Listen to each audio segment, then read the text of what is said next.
Ladies and gentlemen, boys and girls, children of all ages, and those of you with nothing better to do with an internet connection, Paul Johnson and Shane Hofer are proud to present the Total Stickcast. Buckle up and enjoy the unscripted, unadulterated neurosis.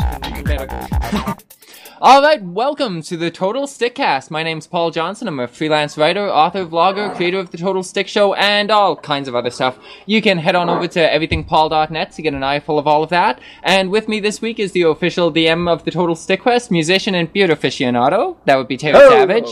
That's me. Me and the beard is back. Excellent. And we have a very special guest this week, author of Ruby Slips and Poker Chips and winner of Dan Alatore's 2018 Word Weaver Writing Contest. That would be Heather Kindt. Hi, I'm happy to be here today. Excellent. And I'm saying your name right then? Yes, it's Kindt. Okay, perfect. There we go. Excellent. I like to find those things out in the spur of the moment. You know, that's... Oh, exactly. That's how I like it. Yeah. They always mispronounce it at Safeway, so... Oh, seriously? What do they say? Oh, kedint and things like that. Kedint? How did they get kedint from that? Who knows? Yeah, why would you come out with a risk like that? Like, just play it simple to start with, and then, you know, if it's something insane, you can apologize and move on, but wow. Exactly, right. yeah. Well, why don't you tell us a little bit about you and your journey to winning Dan Alatore's contest? Okay. So I grew up in New Hampshire, so I'm close to Canada. And, you know, as my husband likes to say, New Hampshire. And I was a child of the 80s, and I got a lot of my writing ideas from that time period. So anyway, last summer I decided to enter a writing contest with a chapter from a book that I wrote about 8 years ago. And the name of the book is Ruby Slips and Poker Chips. And I won first place. And I was in Europe at the time, and Dan was emailing me in Ireland. And I was just ecstatic because I was like, oh my gosh, because I had taken this book before and I had sent it out to different agents and basically got rejections. So to win a contest was very exciting. Yeah, okay. That's wonderful. Yeah, no doubt. It's good to get a little bit of a confidence boost like that from something like that. That's awesome. It was. I mean, I was just thinking, I was like, oh my gosh, if I could win first place, you know, I would be able to have this book published, to actually have a physical book, which was very exciting to me. Yeah, no, instead to see something. Yeah, instead of sitting on my computer for 8 years. Yeah, no doubt. Yeah. You said you had finished it 8 years prior. How long did it take you to write? Probably less than a year. I'm a fourth grade teacher, and I had a year that I wasn't teaching, and my daughter was in preschool. So I would take her to preschool in the morning. I would go to the library and write, and then I'd go pick her up. She'd come home, eat her lunch, take a nap. Then I'd write. So I had some time that I finished actually 2 books during that time. Oh wow. Yeah, no doubt. That is fast. You hear a lot of talk about people fighting writer's block and that kind of stuff. That's quite a lot of writing done in a short period of time. It was, and my husband was awesome about playing with the kids on the weekends so I could write. Oh, that's it was my thing. I was excited about it. That's awesome. So that's something I always like to talk about, I guess, to get started, is a lot of people who write and stuff like that fight a lot for time and that kind of stuff and scheduling, and it sounds like, at least when you got started doing that, you pretty much had all the time you could ask for. I did. I was substitute teaching as well, but I did have a lot of time that year, and it was really great to be able to write those books and get my thoughts and feelings out on the paper. Do you do like, now that you are obviously working, because you teach 4th grade, correct? I teach 4th grade, yes. Yeah, okay, awesome. Teaching, do you find that you spend a lot of time writing down little notes and stuff like that of work? Are you the type of writer that's always writing things down, or do you find it easy to focus into kind of your writing space and your time for that? Yes, I have to kind of, when my writing time's my writing time, my teaching time's my teaching time, and I really can't mesh the two. Okay. So basically I just try to sit down and write when it's that time, and I try to do it in the evenings I can, and on the weekends. But I do get a lot of ideas from the classroom. For example, Ruby Slips and Chips. Ah! Yes. Yes. Those kids say the darndest things, don't they? They do, and I've worked with some interesting people before that have kind of shown up in books. Ah. Okay, co-worker-wise and stuff like that. Yes. Yeah, okay. So the Ruby Slips and Poker Chips is based off of The Wizard of Oz. And so the witch is a principal I had in the past. Oh, okay. Do describe. That's telling. Yes, do describe. No, if you can. Yes, do describe. Yeah. I didn't really have the chance to read all. I read Cabin 5. I read Cabin 5 though, but I do want to hear. Right. I do want to hear about this vice principal. Yeah. Well, it was a principal. Oh, principal. Sorry. She rode a Harley to school. She had blonde, spiky hair. Sometimes wore a leather jacket, and would often use choice words with parents in meetings. So it was. Yes, she was kind of my own real life witch, so I had to include her here, and she's no longer with us, so I feel like I could say okay, yeah, that makes it a little better. Well, for a second there, I thought you were describing my mother, because she was vice principal and rode her Harley to school. Did she really? Oh, yes, gosh, but she was a good vice principal and much loved, so... Yes. So she was my inspiration for writing that book. Okay.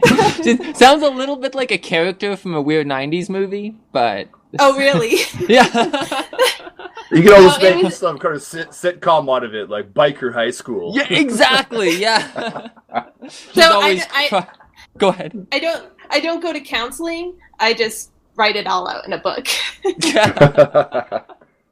I think a lot of people who create little things kind of feel that way, that it's an apt and cheaper substitute to professional help. It's payback, right? It's payback. There we go. But they never have to know about it. Yeah. Has anybody are you aware of anybody you work with, or maybe students' parents or anything like that has read your work and come back to you and commented on that, or? I have a lot of friends. I've asked a few people who used to work with me at that school to read it, and some of them have told me that it's funny and they've enjoyed it. And there's a couple of other characters in the book that are kind of based on people who work there, but they're not like main characters. They're just kind of subtly in there. She's the only main character. Yeah. Okay. All right. And of course we have the Scarecrow, the Tin Man, and the Lion in there, and so those are fun characters, and the Wizard, of course. Okay. Do you want to talk a little more about Ruby Slips, and just tell us a little bit about kind of the premise of it, and how it was inspired by the Wizard of Oz, how you came to that, and... Okay, so it's about a teacher named Dottie Gale, and she works at a school in Kansas, and she has a boyfriend there that is a school board member, and actually it's an ex-boyfriend, and she thinks that he cheated on her in high school. And so anyway, he still really is in love with her, and he didn't actually cheat on her. I shouldn't say that, should I? Yeah, spoiler. So anyway, spoiler, sorry, cut that out. So anyway, so he decides that, because he has a pretty good business owning a local bar, that he's going to support a teacher and the principal and himself to go to Las Vegas for a teacher conference there. And so conveniently, Dottie wins in a drawing that she gets to go to Las Vegas, and the principal works it out that Dottie doesn't get to fly there. She has to drive her broken down Jeep to Las Vegas. And so, and on top of that, she has to pick up 2 teachers along the way. And so then we get our Scarecrow and our Lion, and then our Tin Woman is actually a hitchhiker. So they go, she has to decide along the way whether she should take the Interstate 40 or Route 66, and of course someone tells her to follow Route 66. And they end up in Las Vegas, and lots of fun things happen between the characters and the witch, and tries to foil Dottie's plans, and it's a lot of fun. Okay. Yeah. Well, I know Terry read Cabin 5, Oh, I loved it. Really enjoyed that. I really enjoyed it, yeah. Did you have some questions? Well, are you from a small town and have you been to summer camp? Because it's like you read a chapter of my past, except that was a guy. I actually worked when I was in college at a camp in New Hampshire. Yeah. And I actually worked in Village 5. That was my cabin. And originally, and I was not going to enter this contest because horror is not my thing. Yeah, it worked really well. I enjoyed it. Well, and it came from a real life experience because the finger actually was a mouse in my underwear drawer. That actually happened. Yes. Wow, look at that correlation. And I actually had it as a mouse at first, and my husband said, "No, you have to change make it that. a finger." No. That is not, she breaks one rule and there's a mouse in her drawer. No. It has to be the other guy's finger in there, so. Yes. No, I'm from a small town, so I worked at a gas station, sucking on Slurpees, and I also went to summer camp. So I was like, whoa, this story hits home really well. Yeah, except I went to cadet camp, and that's way different than your traditional summer camp. Okay. But still summer camp. But you were saying something. Go on. I live in a small town now. So I live in a small town in Colorado. But I grew up kind of in I think it was like the 4th largest town in New Hampshire. But near Massachusetts. Massachusetts. Like you said, from Boston. Yeah. I'm gonna make fun of that accent all day now. I don't have it anymore. Oh, you don't? No. So my other questions were, who are your inspirations for your writing?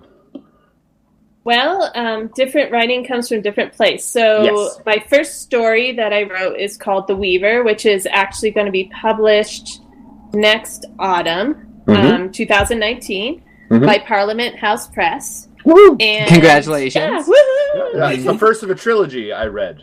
Yes. It is, yes. And awesome. So when I got started writing back in, I want to say 2008, 2009, I started writing The Weaver, and I had just finished my master's degree in reading. And I would write papers for my master's degree on the weekends. And then one weekend, I just didn't have much time. So I'm just like writing as fast as I can. I'm like, I can't put as much effort into this paper. And I still got an A. And I was like, I must be kind of good at this writing thing if I'm still getting an A, Yeah. And at the same time, it was kind of like a perfect storm. And I know guys go, ugh, when they hear this, but I was reading the Twilight series. And it was like a friend of mine that I taught with at the time said, it's kind of like crack. I mean, we were so addicted to these books, we couldn't put them down. And I was like, when I finished them, I'm like, I could write a story. I could be like Stephanie Meyer and write a story. And so I started writing The Weaver. And so anyway, I just threw myself into The Weaver, and that's where the inspiration for that came. The Weaver takes place actually at the college that I went to in Massachusetts. There we go. Speaking of inspirations, There you go, yeah. And it's actually, part of the book is set in Revolutionary War times, and part of the book is present day. Cool. Yeah, very interesting. You must know your history then from the Revolutionary War. I had to do research as I was going. Oh, okay, yeah. Okay. Yeah. But, growing up there, I've been to a lot of the places that are mentioned in the book. So. Right. Yeah. Canada doesn't have history like that. Oh, I'm sure you do. We do, but it's like, we know the War of 1812, where it's like, we burned down the White House. Woo, but that's all we know. French and Indian War or something like that, right? Yeah, I think it depends. Yeah, I guess so. Upper Canada, Lower Canada, the English fought the French, and then all the rest of the natives. So, and then you have people that still speak French there, so. Yeah. Oh, yeah. Well, yeah. Yeah, we still. I went to Quebec a few summers ago. Okay. Everyone goes to Quebec for a summer. Yeah, it seems that way. It does, yeah. Have you been anywhere else throughout Canada? Yeah, I've been to Vancouver. I've been to Victoria Island. My brother went to Bible college up there in Alberta. Yeah, that's where we are. That's where we are. Oh, okay. I think it's closed down now. Oh. No, it's still open. The province is here. Oh, is the province still there? Okay. Almost closed down. That was actually going to be one of my questions: is have you ever been to Canada? I have, yeah. Yes. A. Yeah. A. Oh God, no. I don't speak Canadian very well though. My wife is picking up on it, so she's from Florida. Is she? From, okay. Yeah, Louisiana actually lives in Florida, and she's picking up on the Canadian just a little bit here and there. Oot da boot, eh? Oh. I'm picking up on the Coloradan here, and fur and stuff like that. So I didn't realize Colorado had an accent. they do. It's weird. It's weird. Weird. Yeah. Well, you've traveled a lot. Do you have a favorite world accent that you've encountered? I took 6 years of French, so I guess I better say French, right? No obligation. You say French, but there are different dialects of French. So is it Quebecois or Parisian French?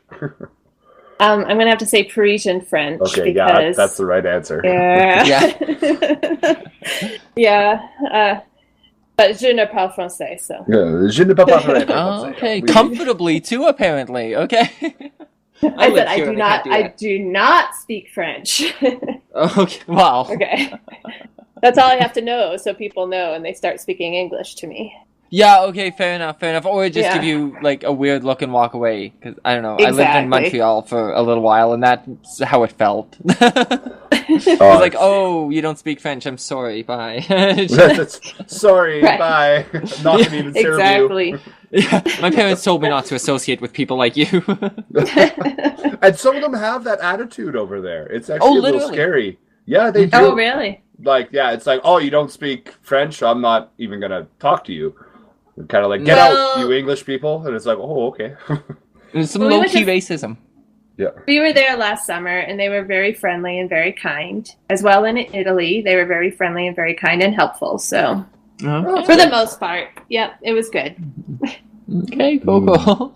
Yeah. I guess back to writing stuff. Okay. As you started off, didn't you? First time you published Ruby Slips was independently, right?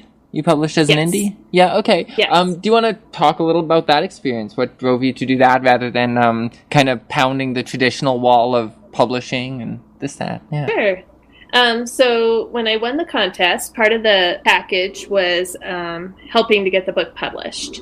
And so the package was through Moy Hill Publishing, which is, I believe, in England. Okay. And Dan got me set up with them. And Dan Alatorre. And Dan also helped me through the whole process. He walked me through the whole thing. He critiqued my book.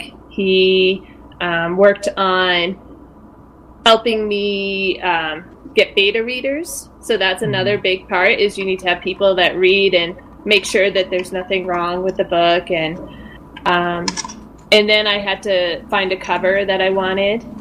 And then Moy Hill helped me to set up the book so that it was all set up, and then they helped me to get it ready to go onto Amazon, and if I wanted it on Barnes & Noble and other places. Right now I have it exclusively on Amazon, because I'm part of the KU part. Yeah, I'm familiar with that. Yeah. Yes. So that means that if people can read it and for free, then I get paid for a certain number of pages that are read. It's been a while since I actually picked up a book. I should get back into reading. Well, at least you read Cabin 5. There you go. Yes. I read lots at the beginning of the year, and then I think the summer came around, and I was like, no time for books.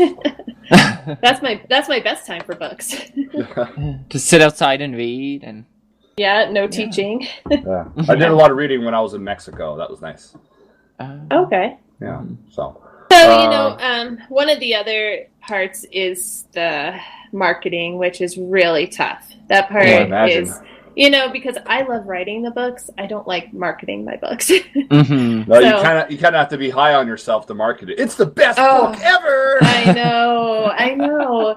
And then I have another friend, Allison Maruska, who actually got me connected with Dan in the first place, and she's here in Colorado. I worked with her at a school before, and she has quite a few books published, and she was helping me with how to set up a website. I had no idea how to do that. Just all this technical stuff that's not up my alley. So there's a lot to it. I mean, it's not just you write a book and there it is. I mean, you have to market the book nowadays, and that's a lot of work. Yeah. Why can't it just be write a book and sit back and relax, Like the old days. Oh, look at me, I wrote a book. Here you go, now go publish it and give me the royalties. Yes, I'm going to sit here and smoke on my pipe. Sure, if you want like 10 people to read it that you are your friends and family. Yeah. I guess so. And on the same token, too, the olden days of doing that required the 1 in a million shot that you're going to get taken in by a publishing house. Right. Exactly. You don't, right. And the thing with independent publishing is that by going down that avenue, you're taking out the 1 in a million aspect of it, but you're also putting everything onto your own shoulders. You're putting all the marketing onto your own shoulders. You're putting all the responsibility of editing, finding editors, finding beta readers, finding all of this different kind of stuff onto your own shoulders. So it's it's definitely a lot more responsibility. And paying for all that too. You have to pay for it. Yeah. So there is a lot with that. And even being picked up by a publisher now, they still want me to do some of my own marketing and, marketing my book and doing that and being part of that process. Mm-hmm. To get your face out there and be attached to it, yeah. Because that's who the readers want. They want to see the author out there. Mm-hmm. So you got to have an Instagram page so they can see you instead of actually read your book. Or, I don't know. I try not Twitter. to put my face out there too much. No, but I do. I have right now. I have Twitter. I have Facebook. I have Instagram. I guess that's what the younger readers use. So kind of because the Weaver is for younger readers. So I'm trying to get it out there more. Well, I guess that's the market, right? Is the young readers. Right. So maybe that kind of leads to another question I was going to ask you. You write primarily in the YA genre for young adults. How has... Oh. Well, Ruby Slips and Poker Chips is for adults. Okay. And apparently the Weaver is more NA. Have you heard of that genre? No. New adult. It's called New Adult, and what is because it's for like 18 to 25. So the Weaver is about a girl that's in college, so it's more new adult. Interesting. Okay. I just found this out. So yeah, I have not even heard of that. No. Yeah. No, that's very interesting. Okay, well, I guess that kind of fills a bit of that because I was going to talk to you a little about that with YA, but I guess I'd be talking to the wrong person. I'm terribly sorry. No, you can still talk to me about it. That's fine. But I was going to mention that there's kind of that changing perception that a lot more adults are even reading in that genre, and kind of how does that affect the content that you're putting in, and how that affects your perception of the work that you're doing. But I guess having that room for NA kind of covers that, because it is that in-between space. I'm one of those adults that likes to read young adult, and so I think that if it's something that I love to read when I'm writing it, then I'm thinking other people will love to read it. I got my first edit back from my publishing house, and the editor told me how much she loved The Weaver, and she's like, I couldn't put it down, and she's like, sometimes I forgot I was editing it. Wow. That's very cool. That's an awesome compliment. No doubt. So that made me think, if I love it and I'm writing what I love to write, then hopefully other people will love it too. Mm-hmm. Well, now I want to become a writer. Well, that's actually one of my questions. There is kind of what advice would you give to an aspiring writer, especially for someone who wants to do short stories like Cabin 5? Get little sleep. Get little sleep. Okay, I'm never meant to be a writer. No, the reason I said that is because I wasn't going to. Like I said before, I wasn't going to enter that contest, and Dan had it out there, and I was like, one night I didn't get very much sleep at all, and I woke up in the morning and I said, I'm going to enter this. I'm going to enter it, and I'm going to come up with some story that's some horror story, and I wrote it in 3 hours. And wow. And what I would say is go off what you know. I mean, I knew that camp. I thought, well, there could be a horror story at this camp. No, any camp could have a horror story at it. I've seen movies that are set at camps. All the Jason movies. Yeah, there you go. Yeah. I'm not much of a horror movie, and I told Dan, because I'm part of the upcoming anthology that's coming out with these horror stories in it, and I said, Dan, please send me the ones with the least horror in them to critique, because I cannot stand blood and guts. Oh, okay. So, and he wrote back, he goes, like a finger in a drawer? And I'm like, yeah, like that. So anyway, I think that write what you know, write things that move you. I think that's what's important. And so writing the other two stories that I entered that I won on are part of a bigger novel, but this story was just a standalone short story. Okay. Okay. Well, obviously, Dan has been a major source of support to you and kind of help you through that process and stuff like that. What's your experience been like with other aspects of the indie community? Because it is very much, there's a lot of community involved, and sometimes those are, for a lot of people, those are really the main points of contact and main points of, like, how did you go about this? The main point of, information. Are these small communities to form online and stuff? What's your experience been like with those? They've been huge. I actually joined a book club that's of writers, and so we read each other's books, and then we leave reviews online, and so that way that helps the writers build up reviews. Yeah. So that's been very supportive. They also retweet things I put on Twitter, and I retweet their things. I've also been, have started to form connections with people that I've met through Dan. So I have other authors, I just beta read for another author a vampire story that she has coming out. Ooh, that's nice. Very cool. Yeah. And so it's very important to make those connections and, help each other and support each other and promote each other's work. And I think that's huge.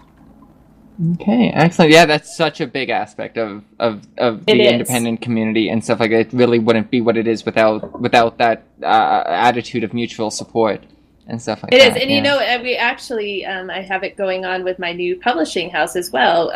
We've formed a little bond between the authors who have books coming out, and we're supporting each other. And right now we have our books up on Goodreads, and we're all clicking on there that we want to read each other's books so that we can build that up as well. Okay, great. Okay, awesome. I guess that was kind of a bit of, I was going to ask you what it was like beginning to work with a publishing house and stuff like that, some of the differences you're seeing. I'm not time, deadlines, things like that. Anything like how that transition's been from being independent to working with them?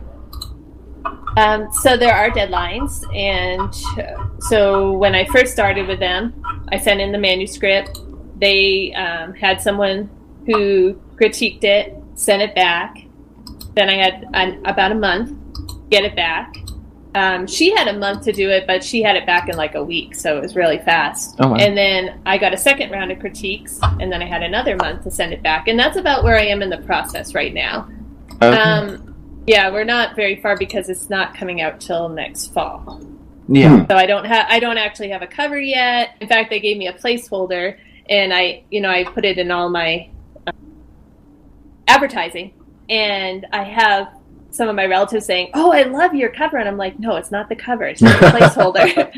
My cover's not going to have a skull on it." Okay. So it's just kind of funny trying to correct them. Well, maybe it should have a skull on it. Maybe the last book in the trilogy could have one called The Ender, but probably not the first two. Okay. It just doesn't feel appropriate for you for kind of what's inside of it. Not for the first book, no. Yeah, okay. Is there anything about those books, about that series, that you wanted to plug or get out there, or that any would place be where people can awesome. pre-order? Sorry, go ahead. Yeah. So the Weaver trilogy is about a girl who's going to college. Her name's Lainey Holden, and she is writing a book about the Revolutionary War time period because she loves history, and her parents own an antique store in New Hampshire. And so she's writing, and all of a sudden, things start to happen. She gets attacked in the subway station, and someone steals her backpack. And it is puts the pieces together, and she realizes that it's the antagonist from her book that had attacked her. Oh, that's cool. Yeah, and then a little bit later in one of her classes, she sees this guy, and he just reminds her of this man in her book that she's basically in love with the character in her book. And so all these things start to happening that I just don't want to give things away. So, but it's basically the characters start coming out of her book, and she has to deal with ramifications of that. So, and this is on the blurb, so I can say this, but the antagonist is coming out of her book because he wants her to end the book differently than the way that she ends it. So he's basically going to try to force her to end her book differently. Oh wow! Because he's a drunk, and he ends up having a bad life because he's the bad guy in the book. Yeah. Yeah. Things are supposed to suck for him. Yeah. Yeah. No, that sounds freaking awesome. Okay. Yeah, it's a fun book. It is. And so it's The Weaver, and then the second book's going to be called The Watcher, and the last book's called The Ender, which are basically the character names in the book. It's kind of like a little universe of its own. Okay. So, yeah. Awesome. So you said that you're very, very disciplined. Maybe it just comes naturally, but you're very disciplined with writing times. Like you're not jotting things down all day long. You use your writing time for writing time. What about writing space? Well, not last Christmas, but the Christmas before, my husband came up to me and he said, I'm going to redo our little junk room area into your office. So we went to IKEA and we got all these cool things. We got a new desk. We painted it was like this really dark, ugly brown in there, and it was really depressing. And so we painted it like a really light blue, and we put we painted the bookshelves white, and we put decorations for like the Wizard of Oz type stuff in there. Oh, that's cool. Okay. Yeah, and so now it's like this really awesome office that I use sometimes because my kids take it over for their homework or for my son's Rubik's cubing. And so sometimes I end up on the couch or the bed or something like that. So it's a really awesome office for me that my kids use too much. Okay. Yeah, I mean, I hate to spiral off on a side note here at all, but your son's Rubik's cubing as a verb. What is he a Rubik's Cube champion of some nature?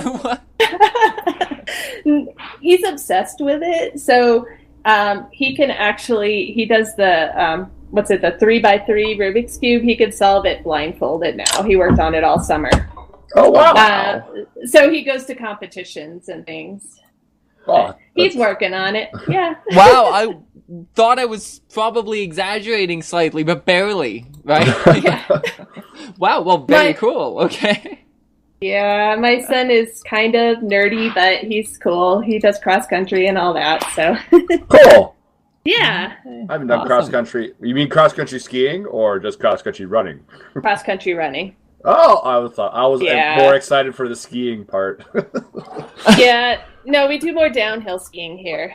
Yes. Well, we can do both. We can do both in any kind of snowy area. True. But no, I lost my train of thought. My bad. Oh, sorry. I know the Rubik's Cube got you off track. Yeah. The fact that the Rubik's Cube derails our conversation is why we're not good at a Rubik's Cube. Okay. Yeah. That's the exact how that maths. I do not have the patience. No. I'm in the same boat as you, so don't worry. I don't have the patience for hearing the clicking all day long, so. Oh, man. Yeah. I bet. I never thought of the auditory experience of a Rubik's Cube. Yeah. Yeah. In the car, on the airplane to Costa Rica this summer. All the time. Non-stop, eh? Yeah, exactly. I feel like I've asked you a lot. Terry, did you have anything else that you wanted to? Let me look at my... No. My last question was, have you ever been to Canada or better yet, Alberta? But okay, but we covered that. We covered that. I'm all out of questions. What's the capital there? Edmonton, but Calgary is the better city. Okay, so when I was a kid, I went to the Calgary Stampede. Hey! Nice. And and it was on the 4th of July. Yep. Okay. And everybody there sang happy birthday to the United States while we were there. and then I've been to the Edmonton Mall, and I went to that big swimming pool there. Yep. When I was a kid. You checked off the 2 major attractions you got here. Yeah. That's all there is, huh? That's all there is. That's the ultimate experience. We talked about the Stampede on the back when it was happening on the podcast, because... Oh, did you? Well, people in Calgary don't go to the Stampede. I actually went this year, finally, but it's kind of like a crazy cowboy Comic-Con comes to your town. It doesn't leave for 10 days, and it's all... people from out of town, and they don't know how to drive, and everything's expensive, and everything's country, and country, and country, and country, and country, and you're like, oh god, I'm so sick of it. Yeah. And I'm always afraid that it leads people coming here as tourists to believe that we actually dress that way all year round, when we actually don't. So wait a minute, you dress that way, actually? No, we don't. We don't dress like cowboys all year round. Just Stampede, yeah. And just so you know, it doesn't snow all the time here either. No, neither does it. Neither does it here, except maybe today. Yeah. Oh, it's gonna snow. It's like 90 here, and I swear snow is a myth where I live. Really? Oh yeah. I mean, last year we barely got any, and we get forest fires instead. So. Yeah. Well, it started snowing heavily on Halloween last year, and didn't stop all the way till April.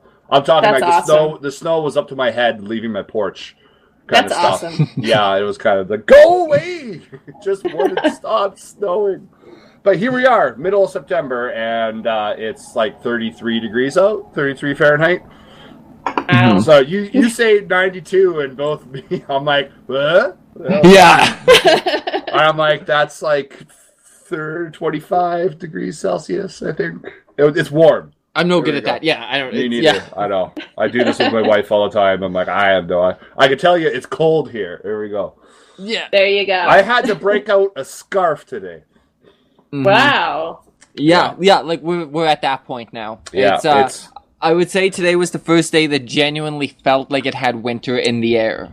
Yep. So are you going to send it down this way? Send it this way? Okay. Yes, we will. Yeah. All right. If you want it, power to you. Take it. Take the whole thing. Go ahead. I might take like 70, but 90 is a little bit. I'm like sweating right now, so. Lucky. Yeah. We just turned the heat on in my house. I could feel it.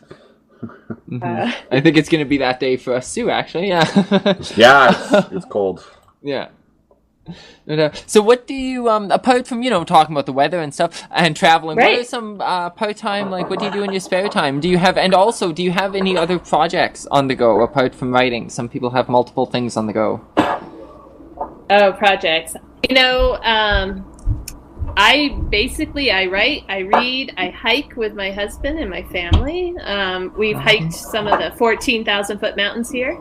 Wow. We love to travel. I've kind of talked a little bit about my traveling. Mm-hmm. So those are all things that, I don't know how much you know about teaching, but it takes up a lot of time when it's school time. Does it? Okay. I bring it home with me. It's a lot of work. Wow. And like today I had a meeting at 7:15, school started at 8, and then I had a meeting after school as well. So today was my marathon day. Wow. But then, as far as what's coming up with writing, I do have another series that I'm hoping to write after The Weaver. I'm almost done with The Ender, which is my third book, and then I'm hoping to start working on Dreamers, which the first chapter of Dreamers came in third place, in one of Dan's contests. And so hopefully, and Dan is really encouraging me to write that one. He likes that one a lot. Also, October 10th, if you live in the Woodland Park, Colorado area, I will be at the Woodland Park Library for a local author showcase, so I'm excited about that. So this is kind of like my warm-up for that, warming up for another interview time. So that's basically what I have in the docket right now. Okay, awesome. Well, congratulations on that showcase, and Thanks. No doubt. Are you taking? You don't have to talk too much about it. I'm sure it's still something you're working on actively, so you never want to give away too much of that. But with this next series you got coming up, would you say it's a divergent kind of path from what you've been working on? Is it something totally different, or is it something kind of in line with the kind of stuff you've done in the past? The Dreamers series, I don't know if it's going to be one book or more than one book yet, but it is a more young adult because she is in high school. So in the first chapter, which you can read online right now, is she basically she dreams about the future, and in her dream she's like locked up in this room, and then by the end of the chapter, because throughout the chapter she's starting a new school too and all that part's in there, but by the end of the chapter, all of a sudden she hears this person who comes in the room in her dream that's the future, and it's this guy, and this guy looks at her and he says Lucy, and she's all gagged and bound there, and he releases her and he goes, I've been dreaming about you all my life, and it's like that's how the chapter ends, and that's what I have so far. So. Wow. Yeah, so they're both dreamers, yeah. So Wow. Okay, then. I like the paranormal kind of fantasy type stuff. Yeah. Okay, oh, totally. Yeah. That's up my alley there. So. Is it? Oh yeah. Yeah, I think that's probably more up yours than mine, but I'm always open for a good story. Right. What were maybe some mistakes? I mean, I know you said you sat on your first one for about 8 years before putting it out there or anything, but what were some mistakes that you maybe think you made early on that you would discourage other people from making, some things that maybe held you back? Okay. I think probably giving up. The Weaver I actually sent out to quite a few agents, and I started with agents. I didn't even think to send it to publishers at all. Because I thought, okay, the step is you need an agent who then would pitch it to publishers. And so I actually had an agent in New York who requested the entire manuscript, and it's been through multiple revisions since that time. But she ended up rejecting it. And so I just got kind of discouraged. And, I had a full-time job. I had 2 little kids at home, and it just got to be too much, and the rejection of it. And I read Stephen King's book on writing. I don't know if you've ever read that. I would familiar with it because I love Stephen King. It is an awesome book, and I remember him in that he was actually teaching, and he said he had to give up teaching because he was so tired when he got home and he didn't have time to write. But he had a nail on the wall, and he used to put his rejection letters up on the nail. and so I just have that in my brain, like you have to go through so many rejections before you get a yes, and it has to be the right fit for somebody. Right. So I think that's the biggest thing is to give up. What is that book by Stephen King about writing? What's it called? It's called On Writing. On Writing. Well, yes. That was easy enough. Exactly. It really pinpoints the purpose of the book. Yeah. It is, and it's a really good book. I mean, you won't be able to. I mean, you just want to keep reading it. He's writing it down. No, I'm typing it in, so probably ordered something off of something. There you go. I'm trying to think. Nope, lost my train of thought again. Now I'm going to read this book, and I want to get into writing. Me and my wife were talking about, it's like when we finally live together, because we're still working on that, we're going to have planned nights where we just write. Oh, great. So great. I don't know. She has all her moody stuff from high school, maybe hidden in a notebook somewhere. I have all these weird ideas. I just don't know how to put them on paper. So maybe one day I'll sit down and actually do it. My husband wants to collaborate with me, too. He's a photographer. He loves taking pictures. So he wants to collaborate where I write the words and he takes the pictures for a book. And he just has a lot of good ideas. I mean, I like to write novels, but he kind of wants to write maybe a children's book or something like that where he takes the pictures for it. And he wants to collaborate. There's a book. What's it called? It's Clive Barker's children's book. Have you ever read it? It's called The Thief of Always. No, I think he does the illustrations himself. So every chapter has this really creepy picture, and it was done by Clive himself, and the book was also done by Clive. And it's It's a young adult one, not so much as a children's book, but like Okay. somewhere between young adult and children's, and it's a really creepy story about kid runs away and he goes to a house that has the seasons every day. So like the beginning, spring, summer in the middle, every night's Halloween, and you get whatever you want for Christmas, right? Oh, and it ends up the guy who's in charge of the house is actually just like feeding off the souls of the kids. And it's a really, really creepy story. That does sound creepy. The illustrations are really cool. So you mentioned that, and it was the first thing that popped in my head. It was awesome. Wow. Huh. I never heard of that one. Yeah, it's Clive Barker, so he does some cool, creepy stuff. Mm-hmm. Yeah. It's not out of character for him. Yeah, no. Nope. So I wonder, actually, and Terry's talking about, kind of wanting to start writing and stuff like that. How did you go from, a lot of people have ideas in their head and, can you imagine if this was a movie? That would be cool. And then it's gone by 3:00. But when was the moment when you decided that you're going to start writing these things down and build a full story? Like, when did you really feel like you were going to be a writer? It was right after that time when I finished my master's degree, because I was dedicating all this time to writing my papers. Mm. And all of a sudden I was done and I was like, okay, now I'm going to write books instead of papers, And so, and I don't, I'm trying to think back, because it was a long time ago, where the idea for the Weaver came from. And it actually, I believe it was, because I know that Inkheart has a similar premise, but I think her and her dad, they speak the words and the characters come out. Right. But I think I actually started writing this before Inkheart came out, if my memory serves me correctly. So I had this idea before that, but it's different. The whole storyline is different than Inkheart. But I don't know exactly where the initial thought came from, but I knew it was going to be set at my college that I went to. I called it a different name in the book, but I just had a really cool campus where there was like these woods in the background, or in the back of the college, where there was a path that went way out and went by a pond, and then you go further out and there's a ropes course, and it was just like really awesome setup for some cool scenes that happen out in the woods. So. Okay, awesome. Some attacks. Yeah. Yeah. Well, you changed the name of that place, and you've mentioned some other characters by name, and I know something that often gets floated about author groups and stuff like that is the topic of name creation and stuff like that. So how do you go about naming characters and places and stuff?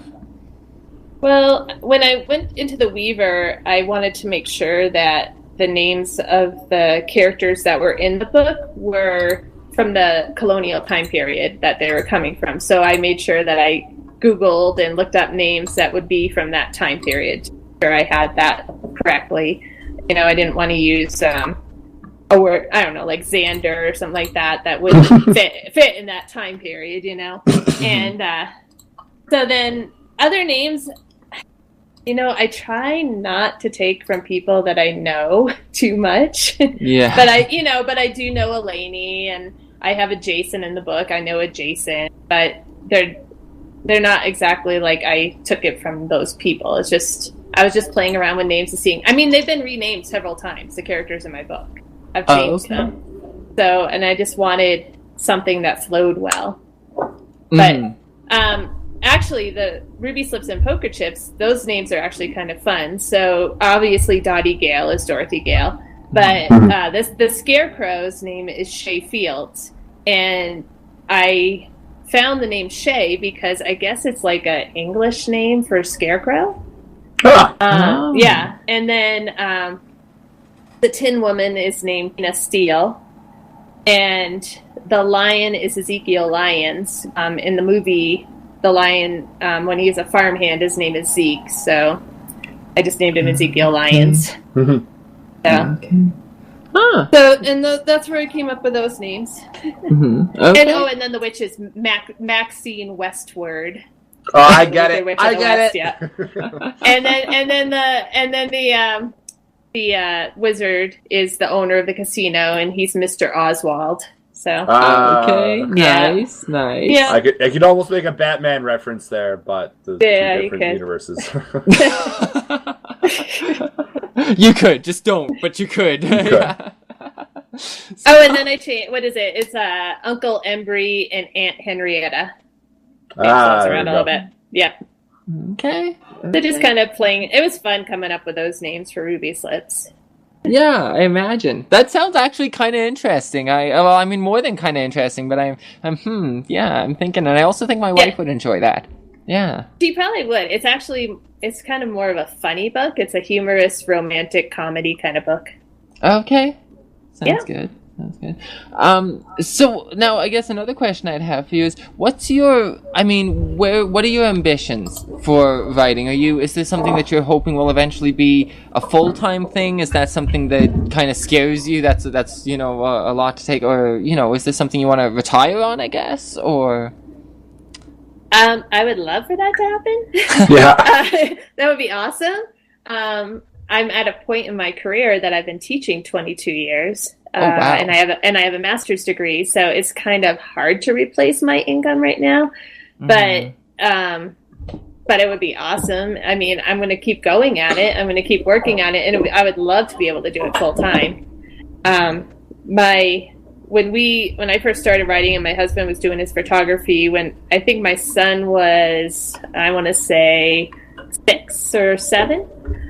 We were on a walk one day, and I said, okay, in 5 years, whoever's made more money on our hobby will get to pick a trip that we go on. Well, we ended up never doing it, because we said when my son was 11 that we would do that. And my husband actually made like $200 at a craft fair on his photography, and my wedding hadn't gone anywhere yet. So back then it was kind of pie in the sky. But now my husband, we still have those conversations, and he's like, where are you going to be 5 years from now? And I said, no, I mean, my hope is that I have more books out there, and that it's going well, So I think with one book, it's kind of hard to get readers because you don't have another book for them to go to. Yeah. So you have to have more out there. And so hopefully with the Weaver series coming out, that will help some with that. Mm-hmm. No, okay, very cool. No, I would agree. As somebody with one book, I would agree with that. Yeah. So you have a book out? Yeah. Yeah? I have a murder mystery called Criminal that came out in 2017. Oh, awesome. And yeah, no, I definitely agree. It's kind of hard when there's not something else for people to fall back on. So if people want to be able to, because if they like that, it's almost the worst case scenario for a reader, because what now? Right. Like, right. What do you read now? You want to be able to get into something and just binge on them, Exactly. And I've had people say that in the reviews. They're like, a couple of people have said, keep writing and I'll keep reading. But right now they don't have anything to go to. So. It's probably part of Netflix culture, maybe. I don't know if that was always such a... I feel like people might have had more patience to wait for a second thing, a second book, a second episode, maybe many years ago. Right. Yeah, but everything's such a fast-paced now kind of thing that's definitely an effect, I think. I remember having to wait for the next Harry Potter book, doing that all the time. Just waiting and waiting for those books. Yep. Back to teaching. I was gonna say, how'd you get into that? Because 22 years, that is a long time. I'm sure you've had quite your share of experiences teaching, but what led you into that in the first place? Oh, goodness. So when I was in high school, I thought I was going to go into business and make lots of money. I actually took typing class, and I took, shorthand. I mean, I took all these business classes, and then I ended up going to a big conference in Indiana with my church. And by the end of that, I was like, I'm going to go into a job where I'm helping people. I'm not going to go make lots of money. That's awesome.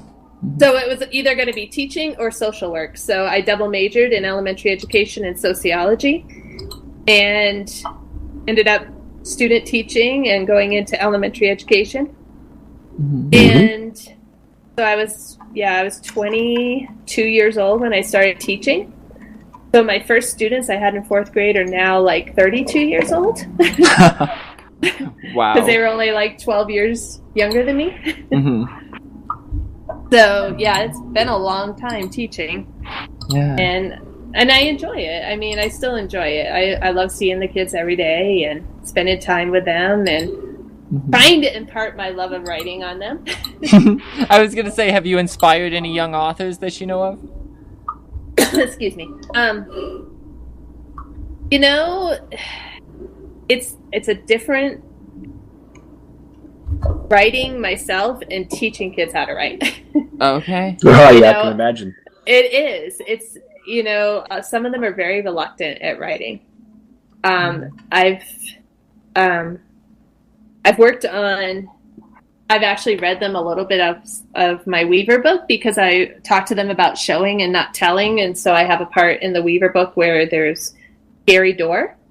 And so I never say in the story that the door is scary, but from the description, it shows that the door is scary. And so I try to show the kids how they should try to implement that into their writing, where they're not saying, I'm mad, but how do you know the person's mad, you know, and trying to show them how to do that. The show, don't tell. Yeah. Yeah, exactly. Yeah. That's what we call it. Yep. An old And art. today I taught them about transition words.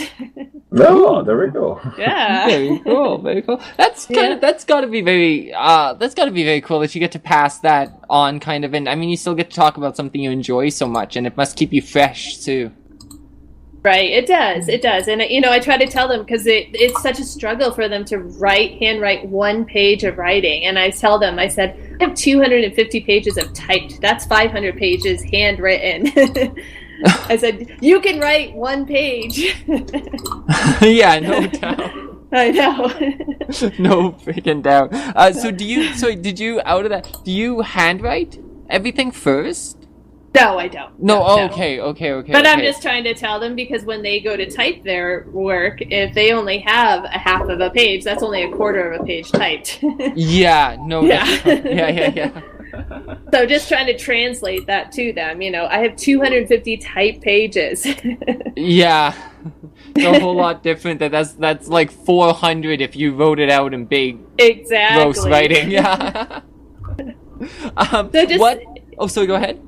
No, I'm just trying to get them to understand that, you know, that a story you have to really fill in details there. You can't just, you know, and it's a lot of work to teach them how to do this. Yeah, to really build a story. Right. Right.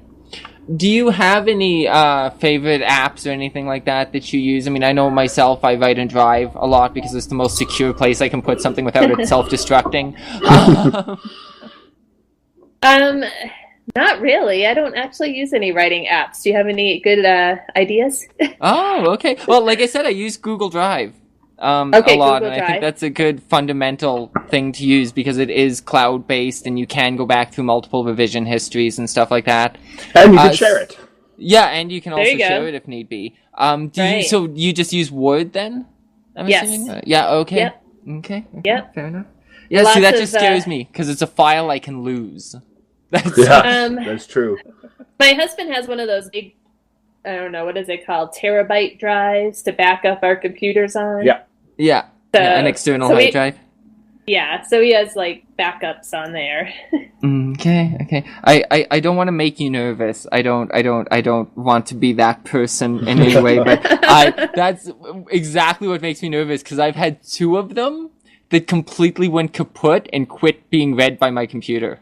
Oh, no. Yeah, so that's why I'm just like, if I could just like put it out there somewhere in a place where the less it exists tangibly, the more different ways there are to get it back. It's not that I trust Google implicitly, it's that I trust them to recover it if they do something to it. You know, Well, I've also, like- when I left for Costa Rica and there were forest fires happening around us, I emailed my story to myself in case Yes. something happened to our house. That's smart. Yeah. very smart, yeah. Yeah. How were the forest fires down that way? It was a pretty bad June this year. We yours was had- in June. Yeah.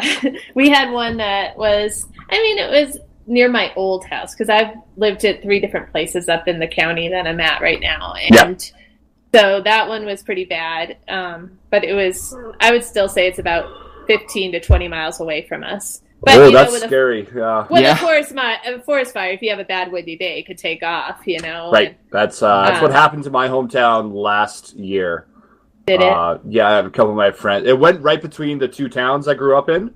It went right between them, but it took out a bunch of the trailer parks and some of my friends' houses and friends' parents' houses. And it wasn't even a forest fire; it was a grass fire.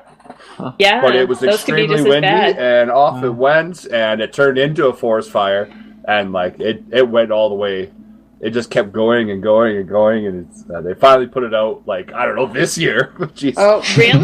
No, I'm exaggerating. Okay. And then this year it was the second worst ever in British Columbia. Oh wow! So, British Columbia always burns down. Always. Yeah. And I'm sure you're this way, that you never complain about snow and you never complain about rain. Once you've had forest fires, you never do. No, I never complain. We were complaining about the air quality because it was so bad this year. Like, it was red outside. We didn't see the sun for like a week. Yeah. Oh wow. It was a cold. The thermometers said it was like 25, like 90, 85 Fahrenheit. But there was no warmth because the warmth couldn't get through the smoke, and you couldn't see down the end of the road. Oh, it was horrible.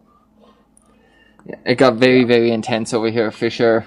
Yeah, and it's been a lot worse though than this year. So we've had some pretty devastating fires here before. Yeah, and we only have to suffer the uncomfortable effects where we live. We don't have to actually have the danger of it first. No. Okay. Yeah, we just get our sky filled with smoke. That's because you're in the city, right? Yeah. We're in the city and we're out of the woods, right? We're not in British Columbia at all, or in the mountains. Okay. There's no forests. There's forests, but not like big forests at all. So yeah. What was I was gonna make? I was gonna make a funny joke of British Columbia, but I don't think she'd get it. It's just that at some point, British Columbia is like, "Oh my God, the smoke is so horrible." Meanwhile, like, we're coughing our lungs out. We're like, "Yeah, you think?" Because British Columbia doesn't care what happens to British Columbia unless it happens to Vancouver, and then people get uppity about it, right? Oh my God, that's so bad. Is that where a majority of the population is? Yeah, everyone lives in Vancouver, so they don't care about a forest fire thousands of miles away until the smoke affects them. So there you go. Yeah, but meanwhile, we get all the secondhand smoke. No, we just got the smoke from California this year. Yeah, that was bad. I lost a lot of wine. All the wine, no. Wine or wine? No, wine. Sorry. Maybe wine about the wine. Yeah. Yeah, we mainly get BC and Washington, I think. Yeah. Okay. That's where it all comes from. Smoke. And then they try to suffocate us to death, and that's all. And we complain about it and don't actually have to worry about our homes burning. No. Yeah. But all those trees, all those potential books.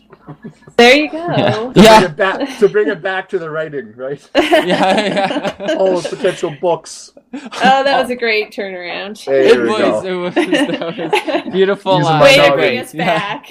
Yeah. Well, I guess I'll try to cap off with one last writing related question for you then. Speaking of bringing it around, what's your favorite part of the writing process? Because some people really agonize over making a first pass at editing and those kind of things. What's your favorite part of that process? I think my favorite part is like just the drafting of the first story. And I know people say I'm crazy because I do this. Is I don't plan out my story a lot. I just write it and let the characters drive the story. And my husband says, "Oh, I'd be plotting it all out and having it all laid out." And I'm like, I can't do that. I want my characters to do what feels like they need to do in the story. Yeah. I totally relate to this, by the way. So how you're just speaking of it, I totally relate to that. Yeah. And at one point when I was writing The Watcher, I did stop that and kind of planned out the next few chapters, but I don't usually do that. And I think that's my favorite part, is just getting to know my characters and my story by what they do and how they act in the story. So that's awesome. Okay. Yeah. I'm glad that's the last question I asked you about writing. That's perfect. Yeah, Because you can relate. that was a great answer. I totally agree with that. Yeah. Awesome. Okay. Now, I guess I would say, would you like to take a moment and tell everybody about your website? I believe you have a blog as well. I hope I'm not wrong about that. I Twitter and all those places that they can find you, interact with you, and buy your wonderful stories.